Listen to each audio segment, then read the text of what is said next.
haircut. So, I've been to Vancouver before. No, it's my first time in Vancouver. Oh, really? Yes. What about in Canada? It's my first time in Canada. So with If I Can't Dance, we came before to visit Toronto and Montreal. Oh, So we had a reading group in Toronto? in Toronto Yes. for quite a few years. I happen to be back in the Commonwealth. Very much. But I feel like I should take over the question. Because actually I had a question for you about Vancouver in thinking about the work, because obviously we've worked together on this particular project for over 3 years, and had met you when you were sort of working in Europe, and obviously between Europe and Guatemala. But Vancouver is such an important location for the development of your work. So I was sort of interested to hear sort of the significance of maybe Vancouver and how your practice came to be. That's a hard question, but thank you for asking it. It's a big question. Yeah, I think in a way the grant and Western France were interesting entities, because I grew up a few blocks from here, probably 3 blocks, and so then I used to go community gardening with my grandmother, and we used to see Glenn and other artists from this gallery, that's Archer, and I think Ayana, who passed away. So then I used to see them, but I just used to stare at them and not really know who they were. And then also we used to get junk mail from the Western Front all the time.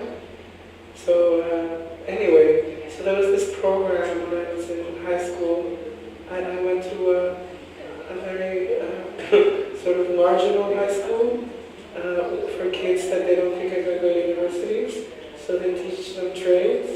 So it's called Vancouver Technical. And it was also a very nice experience because it's kind of violent and things like that. But there was a program of visiting artists, and I did meet a visiting performance artist.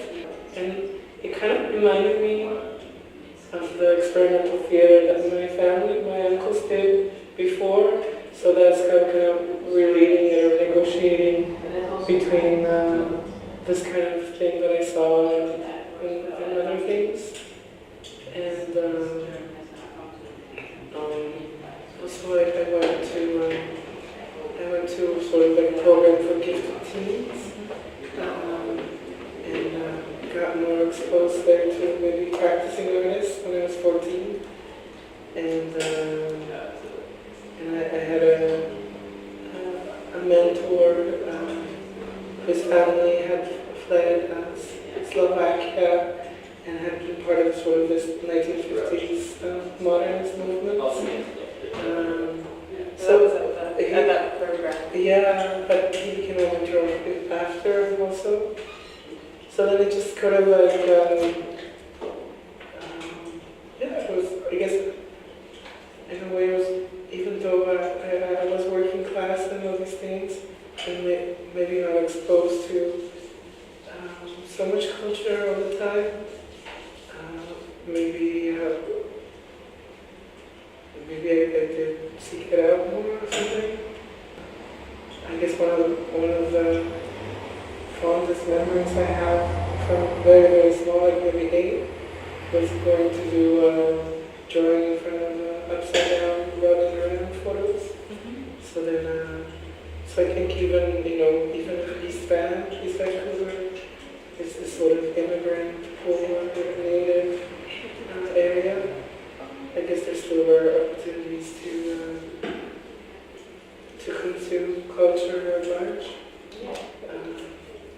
And also, like coming from being unsure about economically, if I could afford art school, I did decide to start practicing art even without art education. So then I was performing probably since 19, and I think that's when Glenn started seeing my work. and also starting to see other performances around the city. So definitely my early education of performance art was from different streams of performance art. When you first started doing those performances, what kind of venues were you performing in? I started doing it mostly in the downtown side at Cachet Gallery, which is an artist co-op, and I also started doing it at community centers and also people's houses. So those were my first, and the first established sort of artist art center that invited me to do something was here. Although I had been doing it for a while. Yeah. And then what made the decision then, beyond that, to go back to art school after? I think it's a decision around power and around my feelings of being not a very empowered citizen of the city, which can be also be there can be this division between West and East, at least back then, and maybe even more now because it's become such an expensive luxury city, especially the West Side for foreigners. So I think I really wanted back to school because I wanted my work to be able to be seen as having some consideration of being looked at. Whereas if you're self-taught, that is harder to get, especially if you're self-taught and an artist of color. This is sort of like dangerous combinations, which of course if I had been stronger, maybe I could have lived through. And again, I think definitely discouraged me, even from seeking education. And I think he was right, because in the end, I think I already had all the tools. And art school didn't really provide any more tools. And I think maybe going to my master's in the US was good, because the main thing that I learned there is that it's a sort of American arrogance. You're already flying eagle and it's perfect. And sort of from there, I was interested how, obviously, then you were saying that you moved to America to study, and then obviously since you've moved in so many different locations. You've sort of through numerous residencies, and how has that sort of kind of more international movement come to influence your practice, or maybe not influence your practice? Maybe it's just about confidence that I felt like what I was. I'm not good at changing things to fit into, to make my work more acceptable, more clean, more something. So then it just showed me that where I go is maybe the same reception I have in East Side. East Side would have in Stuttgart and Germany. So that was kind of a nice thing, that you actually have something to say. But definitely moving back to Guatemala was really important because, of course, when you grow up in Vancouver, you always, especially within this context I was talking about, you're kind of forced to represent something, or even if you're not representing yourself towards a white Canada, you're still representing yourself towards maybe indigenous or other immigrants. And in Guatemala, or in America in general, just a boring old artist. So that was kind of nice. And I think that also made my work a bit more free. And I didn't have to represent anything, and I didn't have to say anything clearly. There didn't have to be a clear message, which I think is something that you see within these videos. I mean, the root of these videos is sort of like this expulsion of having the Civil Wars as such a theme, then the expulsion is so all over the place, no? Mm-hmm. At least in some ways. And almost growing. As I always thought that it had this sort of expulsion, had such a sort of generative momentum. It's almost like the more you expelled it, the more that there was that came forward as well. It's like what they grew out of it, it was like constantly mutating. Or Maybe it's like those plants that expulse their seeds. Yeah. And they have to look far away. Maybe the seeds mutate as they go across the landscape. Yeah. I just want to paint a beautiful picture. Very nicely done. So I guess what else did I sort of also was wondering then sort of how your work is also received in Guatemala then, in terms of what kind of sort of conversations you have amongst also artists around your work in that specific context, as you say, that there's it's sort of allowed to create a more shift away from a more maybe representational work. And I wonder how that might fit in the changing political and social landscape there. Yeah. Well, I think it was showing how everyone was one of the best things that could happen to me. Because first of all, there's this modernist tradition of bare things, or things are what they are. And people are very suspicious of magic realism, but maybe not magic realism itself. If magic realism is going to be subjective or sell you something. Whereas when we have magic realist writers like maybe like Asturias, it's still very modernist and there. It's still, you can still see he's not trying to sell you the image of a love-torn woman in the jungle somewhere, having conversations with leopards or tigers or something. So then I think I liked engaging more with that, people being really critical of what my art was doing, and at the same time,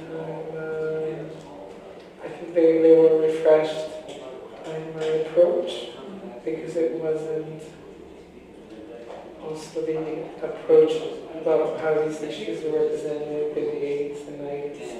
There's a different aesthetic. And in a way it was talking to maybe like a younger generation of people, and maybe people maybe more open to the audience could be. Yeah. But the response has been positive.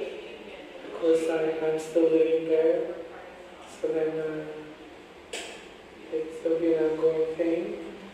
But I recently returned to Guatemala, and I hope that also I can contribute something to the continuation of culture there. I don't really know how, but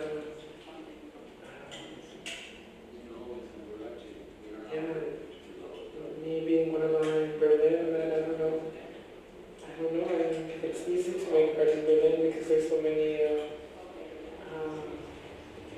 things in place to make the process of art making happen. But I'm not sure it's really,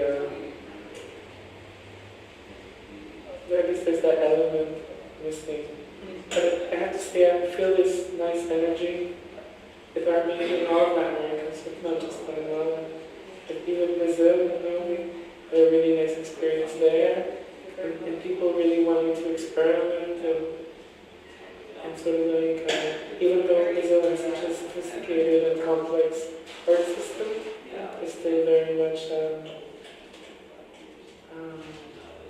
you still feel this sort of like growing energy, going back to the growth. Yeah. I want to add a question about your process. I think when across working on these performances and videos, but I was always struck about how you would sort of arrive to each new work you'd make with kind of a very clear image that was actually often drawn, say, in watercolor. And I think I was always quite fascinated by the lightness of touch of the image, yet it had such resolve.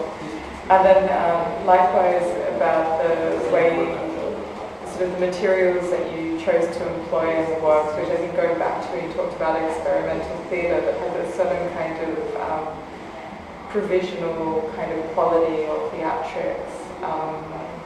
And the other thing that I was listening to is always interested in how, especially when it involved other people, how you sort of so lightly directed the scene. I was always amazed that you would seem to make very kind of light but precise decisions. So I was so interested in sort of what your process is and sort of maybe the thinking behind the approach that you make. I think with a lot of the commissions from Corpus, I definitely waited for a very clear image until I committed to performing it, where it's not the case with most commissions I do. Maybe it was also the nature of our commissions, and that they changed around from city to city, and even in Amsterdam, there was also the option of not doing it here, but doing it somewhere else. Yeah. So yeah, it really depended on some kind of clarity of vision, and a lot of times that clarity came through this habit of doing watercolors.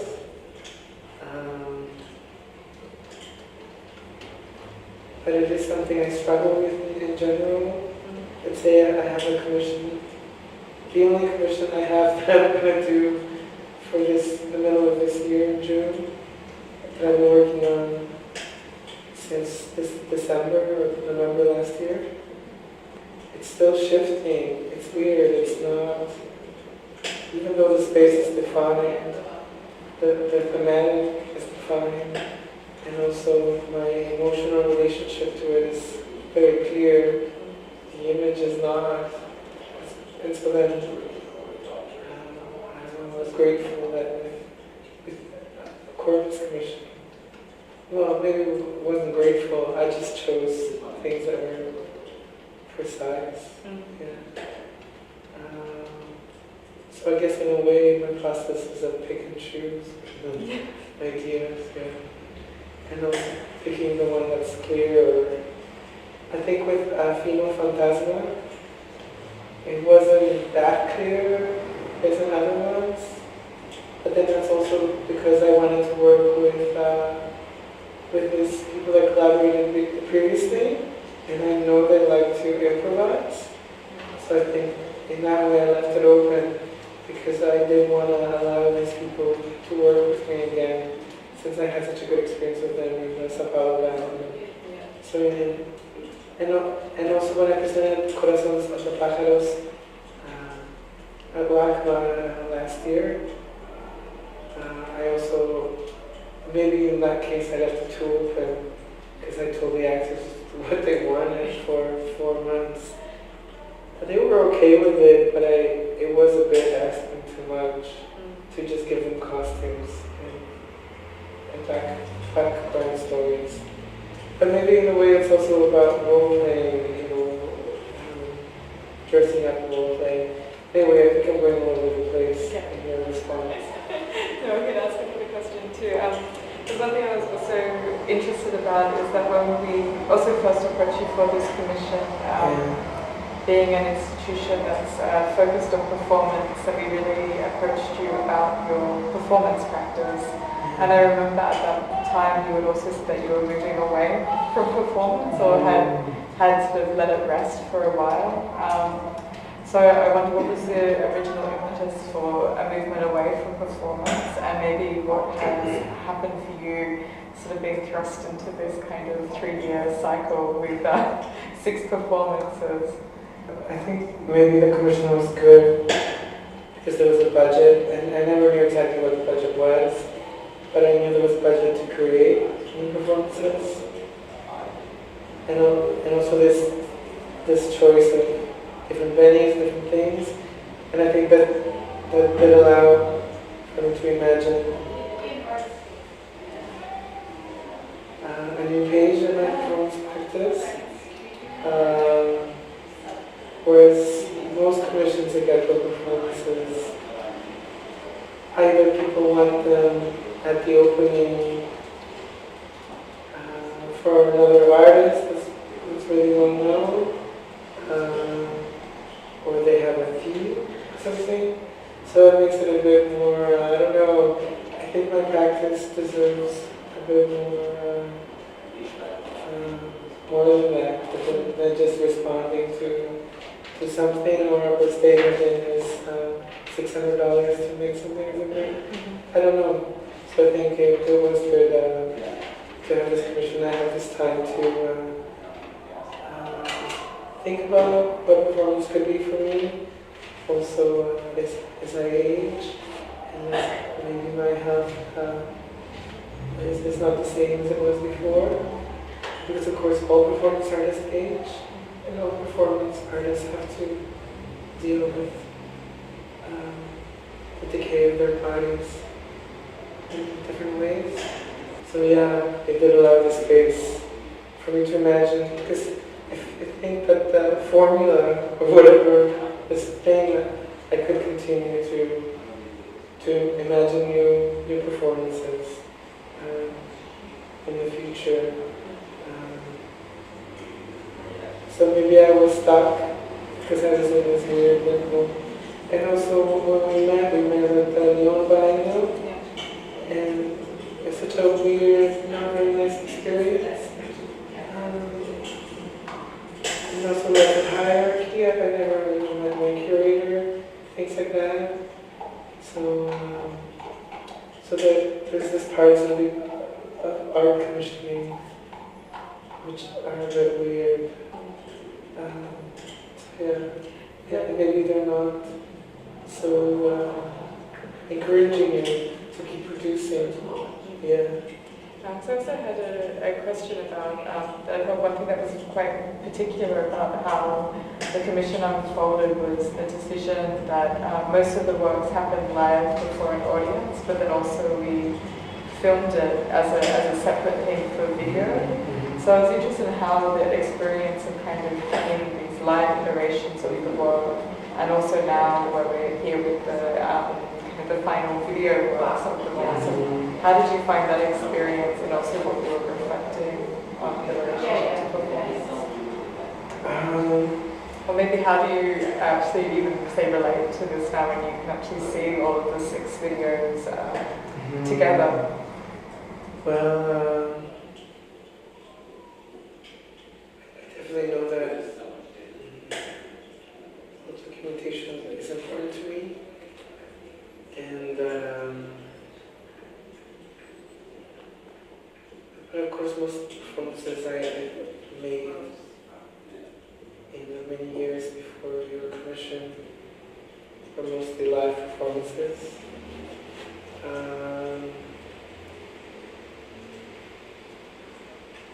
So, and of course within the performance world there are a little bit of romanticisms around work not being documented, or about what is performance, blah blah blah.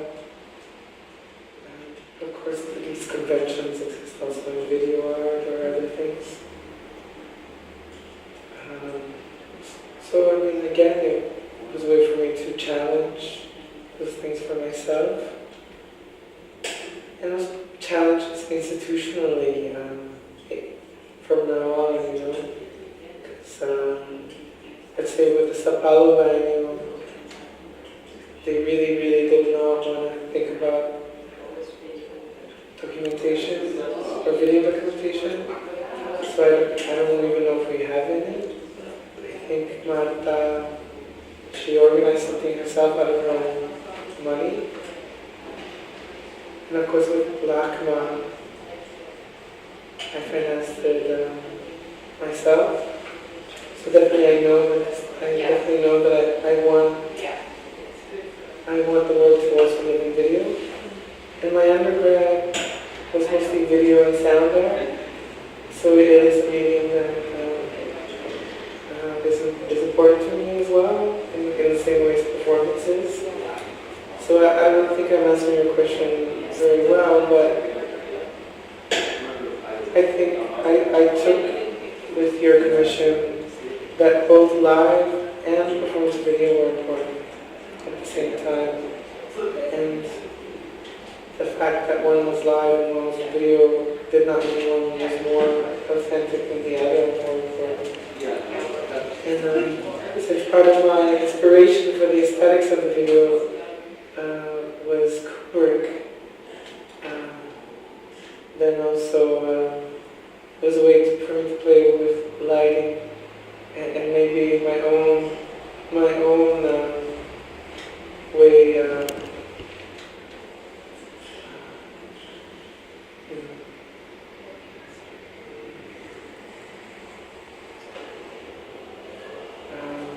Encompass some of his own mystifying these ways. And anyway, if you have a commission about Civil War and your aesthetic reference is Kubrick, I think you can't go wrong. Yeah. I think I was just going to ask one last question, which was also one of the intentions with this work, because there could be multiple stages and it develop over time, was this idea of the exhaustion to a desire to move on to a different subject beyond the Guatemalan Civil War. So I wonder also how after this you feel, and also what maybe you are working on now, or what you imagine your next projects to be. Actually, there's no escape. Yeah. And